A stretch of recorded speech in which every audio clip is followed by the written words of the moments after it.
আচ্ছা বলো তো মা, মৃত্যুঞ্জয় কোন ঠাকুরকে বলা হয়? বাহ, শিব ঠাকুরের নাম হলো মৃত্যুঞ্জয়। কেন না সত্য ত্রেতা দাপর এই তিন যুগে আমার বাবার কোন রূপ পরিবর্তন হয়নি, একই শিব হয়েছিল। সমবেত শুধু কৃষ্ণ অনুরাগী, গৌর অনুরাগী, মাতৃমণ্ডলী, পিতৃমণ্ডলী, আহুত অনাহুত ভাগবত এই গ্রামবাসী বৃন্দ, যারা আমার রাধা গোবিন্দে, যারা আমার গৌর নিতাই রাতুল চরণ আশ্রয় গ্রহণ করেছে, তাহাদের সবাকার চরণে রইল আমার কোটি কোটি দণ্ডম। তারপরে জানাই এখানে যত সাধুগুরু ব্রাহ্মণ বৈষ্ণব আছেন, তাহাদের চরণে রইল আমার ভক্তিপূর্ণ দণ্ডবৎ। তারপরে জানাই বাবা, আমি আমার পিতা মাতার চরণে, আমার শিক্ষা গুরু দীক্ষা গুরুর চরণে অনন্ত কোটি কোটি দণ্ডবৎ। তোমাকে যাদের কথা না বললে লীলার প্রারম্ভে সব থেকে বড় অপরাধ হয়ে যায়, যে কমিটি দাদা ভাই, যে বাবা ঠাকুরদের ঐকান্তিক প্রচেষ্টায় আজকের আমার মহতী নাম যজ্ঞানুষ্ঠান, কীর্তন জগতী অধম কীর্তনিয়া মৌমিতা ঘোষ আমার সম্প্রদায়ের তরফ থেকে সেই কমিটি দাদা ভাই বাবাদের চরণে জানালাম ভক্তিপূর্ণ দণ্ডবৎ প্রণাম। কেননা মা, যারা এত সুন্দর ভক্ত সেবার আয়োজন করেছে, ভক্ত পদধূলার আয়োজন করেছে, এমন মহানাম যজ্ঞের অনুষ্ঠানের ব্যবস্থা করেছে, এত সুন্দর প্যান্ডেলটা সাজিয়েছে, আগে জানতে হবে বাবা এটা কলিযুগ। কলিযুগে যাগযজ্ঞ নয়, ব্রত পূজা নয়, ধ্যান তপস্যা নয়, হরির নাম হরির নাম হরির নামই কেবলম, কালো নাস্তেব্য নাস্তেব্য নাস্তেব্য গতির অন্যথা। কলির মানুষের হরিনাম ছাড়া কোনো গতি নাই, কোনো গতি নাই, কোনো গতি নাই। তাহলে কলির মানুষের মুক্তি যদি পেতে হয়, একটাই রাস্তা ধরতে হবে, যেটা হলো আমার এই মহানাম যজ্ঞানুষ্ঠান, যেটা আমার মহাপ্রভু নগরে নগরে নবদ্বীপের অলিতে গলিতে জীবের হাতে ধরে পায়ে পড়ে এই হরিনাম বিতরণ করেছে। তো মায়েরা, ভগবান কিন্তু এমনি এমনি আসেনি। এই যে বৃন্দাবন থেকে নবদ্বীপের মাটিতে এলো, বৈষ্ণব মহাজনেরা বৈষ্ণব কথা লিখেছেন বাবা, যুগ ধর্ম প্রবর্তক নাম সংকীর্তন, চারি ভাব ভক্তি দিয়া নাচাইন ভুবন, আপনি ভক্ত ভাব করি অঙ্গীকার, আপনি না করলে ধর্ম শেখানো না যায়, আপনি আচরি ধর্ম জীবেরই শিখায়, এই তো সিদ্ধান্ত গীতা ভাগবতে গায়। এই মতো কলিকালে প্রথম সন্ধ্যায় অবতীর্ণ হলেন কৃষ্ণ আপনি নদিয়া। তাহলে নদিয়ার ভক্তাকাশে ব্রজেন্দ্র নন্দন কৃষ্ণ যে গৌর হয়ে এলো, তার একটাই কারণ ছিল বাবা, নিজে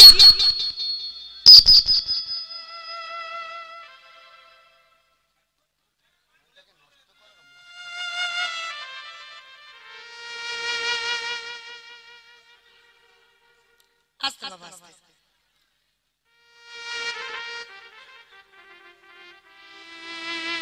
নিতাই গৌর কৃষ্ণ প্রেমানন্দে হরি বল।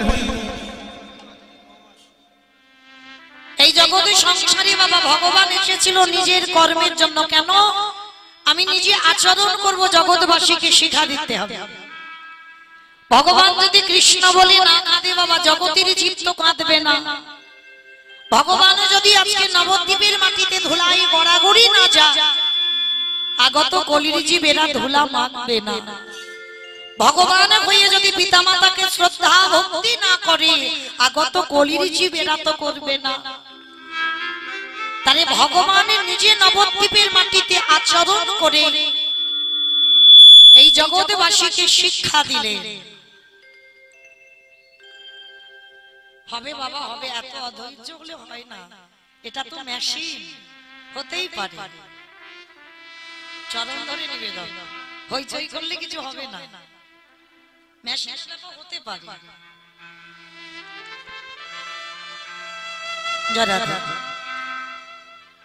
তাহলে বৃন্দাবনের কৃষ্ণ যে নবদ্বীপে গৌর হয়ে এলো, নিজে আচরি ধর্মজীবেরই শেখায়, নিজে আচরণ করে জগৎবাসীকে শিক্ষা দিয়েছে।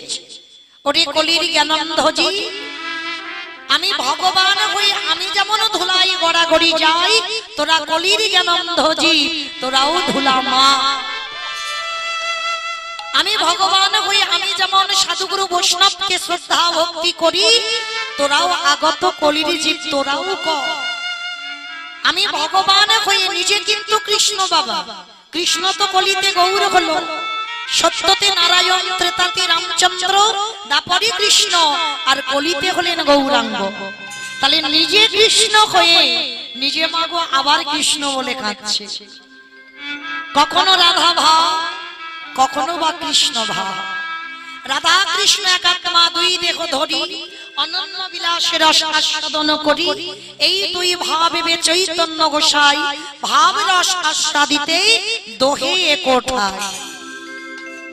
মায়েরা মনে রেখো, বৃন্দাবনে দুটো থাটা দুটো গ্লাস দিতে হতো, রাধা গোবিন্দ ভোজতে হতো, কিন্তু কলিকালের মাটিতে আর নয়। ওই একজনকে ভোজন করলেই বৃন্দাবনে দুজনের পাওয়া হয়ে যাবে, কারণ রাধা কৃষ্ণ এক আত্মা হয়ে কলিতে গৌরাঙ্গ হয়েছে। তো চলেন সেই গৌরাঙ্গ মহাপ্রভু নবদ্বীপের মাটিতে এসেছে, আর তাই দেখে বৈষ্ণব মহাজনেরা বৈষ্ণব পদাবলী লিখেছে।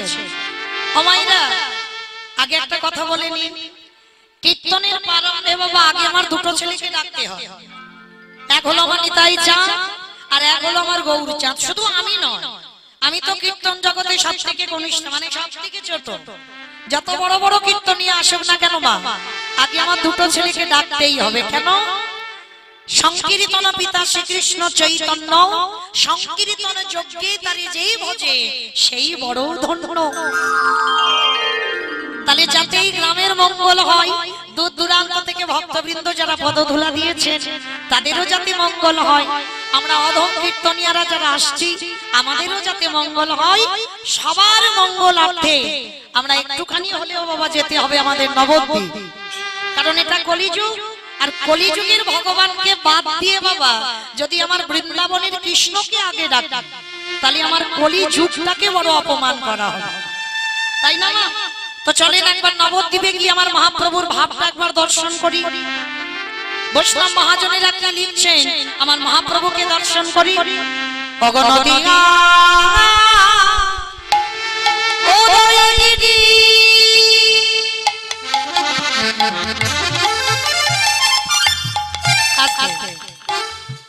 মায়েরা আগে একটা কথা বলেনি, ঝগড়া করতে গেলে প্রথমে করে নামা ভালো, আর মাঝ রাস্তায় গিয়ে যদি ঝগড়া করি তাহলে মারামারি বেঁধে যাবে, জানেন না? তাহলে আগে ঝগড়াটা করে নি। এই যে কীর্তন শুনতে গেলে আমার ভগবানের জন্য একটু কাজকর্ম করতে হবে। কি গো মায়েরা, আপনারা জানেন কাজকর্মগুলো কি?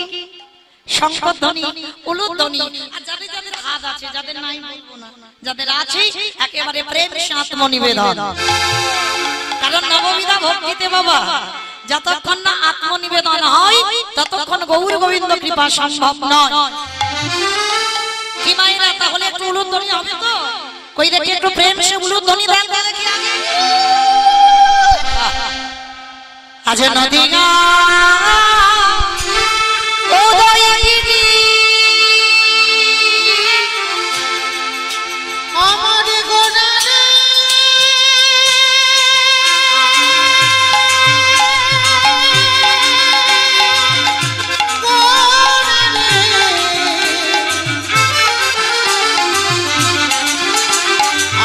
গোনা গোনা গোনা রে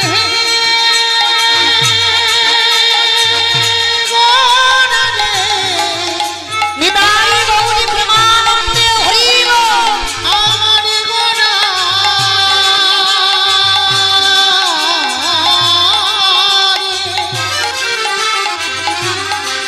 আমার গোনা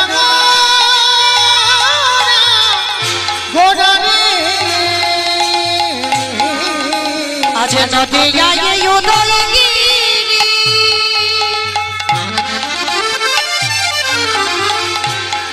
আহা পূর্ণ চন্দ্র গৌরী হরি আজ কৃপা করি হইল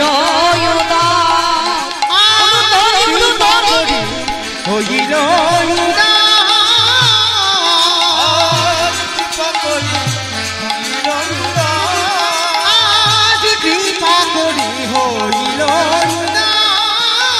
বলি সোনার নদিয়া গৌর উদয় হলো ওই সোনা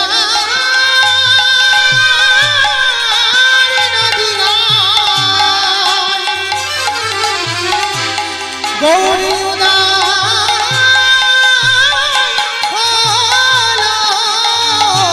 বলি নদিয়া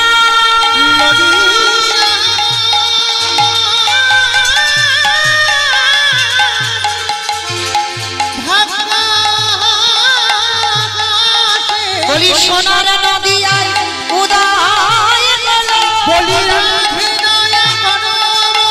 সোনার নদিয়ায় উদয় হলো কৃষ্ণ প্রেমে প্রচারিত সোনার নদিয়ায় উদয় হলো বলি রাধে দয়া করো বলে সোনার নদিয়ায় নিতাই গৌর হরি বলে সোনার নদিয়ায় উদয় হলো সোনার নদিয়ায় উদয় হলো কৃপা করি হইল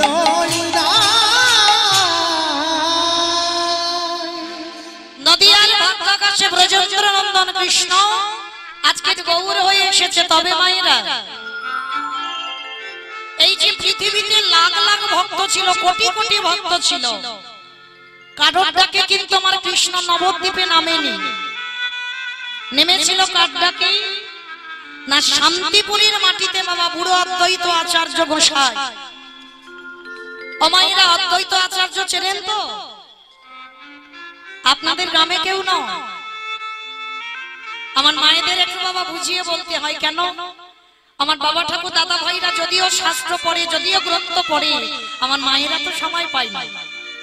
তাহলে অদ্বৈত আচার্য বললে অনেকে চিনবে না, কিন্তু মা যাদের যাদের ঘরেতে পঞ্চতত্ত্ব ছবি আছে, মানে পাঁচজন একেবারে বাহুত্তোলন করে দাঁড়িয়ে আছে না, শ্রীকৃষ্ণ চৈতন্য প্রভু নিত্যানন্দ শ্রী অদ্বৈত গদাধর শ্রীবাস আদি গৌর ভক্তবৃন্দ, এই মাঝখানে যে ছেলেটা দাঁড়িয়ে আছে ওটা হলো আমার নিমাই। আর ওনারই ডান দিকে দেখবে বাবা একেবারে বয়স হয়ে গেছে, চুল গোপ দাড়িগুলো পেকে সাদা, ইনি হলেন বুড়ো অদ্বৈত আচার্য গোসাই।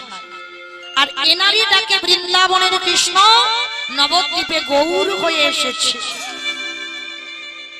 তাহলে প্রশ্ন আমাদের এই জায়গায়, পৃথিবীতে তো একটা দুটো ভক্ত নয়, লাখ লাখ ভক্ত ছিল, কোটি কোটি ভক্ত ছিল। তাহলে এই বুড়োর ডাকে কেন আসতে হলো? আর কেন বাবা 12 বছর মানে এক যুগ ধরে তুলসী পত্র বাসিয়েছে, তবে কিন্তু আমার মহাপ্রভু নবদ্বীপে নেমেছে। তাহলে এইবার জানতে হবে বাবা, এই অদ্বৈত আচার্যটা কে? যার একটা নাম হচ্ছে মা মৃত্যুঞ্জয়। আচ্ছা বলো তো মা, মৃত্যুঞ্জয় কোন ঠাকুরকে বলা হয়? বাহ, শিব ঠাকুরের নাম হলো মৃত্যুঞ্জয়। কেন না, সত্য ত্রেতা দাপর এই 3 যুগে আমার বাবার কোনো রূপ পরিবর্তন হয়নি, একই শিব হয়েছিল।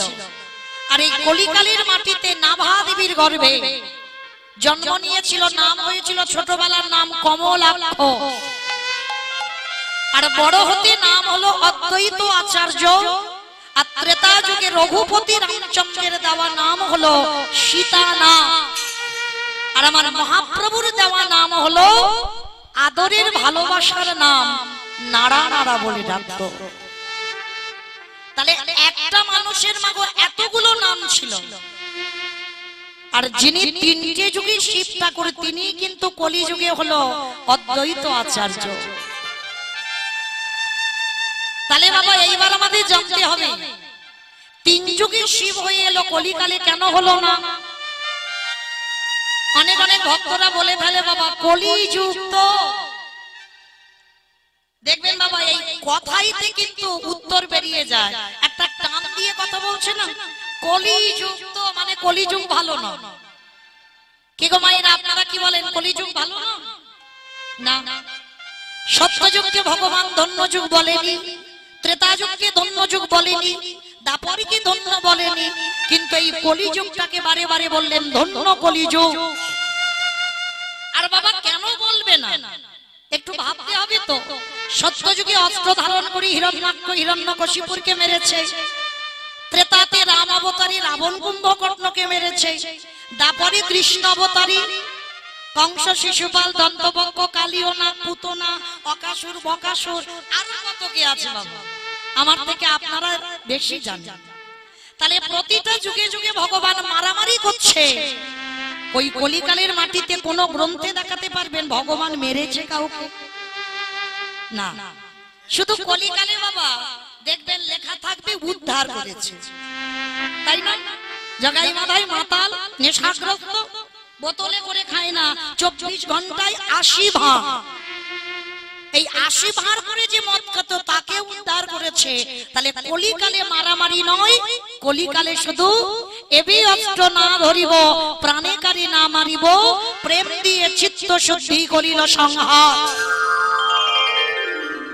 কলির মানুষ এত ভালো মানুষ, কলির মানুষ এত শান্ত মানুষ, এদের জন্য আমার অস্ত্র ধরতে হবে না, এদের জন্য মারামারি করতে হবে না, এদেরকে একটু নাম আর প্রেম দিলে এরা উদ্ধার হয়ে যাবে।